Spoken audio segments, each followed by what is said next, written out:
আপনি মানুন আর না মানুন, ফুটবলের সর্বোচ্চ সংস্থা ফিফা অতীতেও কারাপ্টেড ছিল, বর্তমানেও কারাপ্টেড আছে।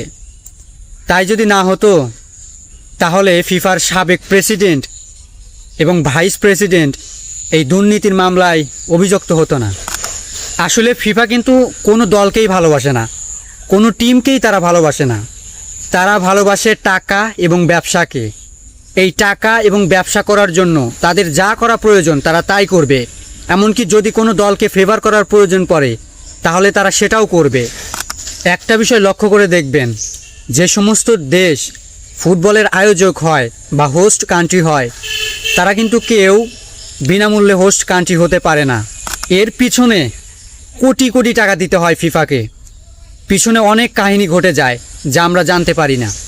এবং এখানে আরও একটা বিষয় আপনাদেরকে জানিয়ে রাখি, ফিফা কিন্তু প্রত্যেক 4 বছর পর পর ওয়ার্ল্ড কাপ আয়োজন করে, কিন্তু এই 4 বছর পর পরই তাদের ইনকাম দ্বিগুণ হয়ে যায়। যেমন 22-এ ছিল মেবি 7 থেকে 8 বিলিয়ন ডলার, এখন কিন্তু বর্তমানে সেটার লক্ষ্য হয়েছে 11-12 বিলিয়ন ডলার।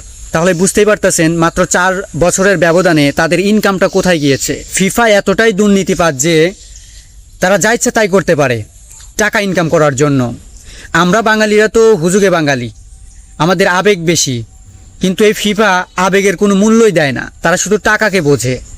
আমরা যারা ফুটবলকে ভালোবাসি, ফুটবল আমাদের আবেগ, এই আবেগের উপরে ফিফা প্রস্রাব করে দেয়। আমাদের আবেগের কোনো মূল্য নাই।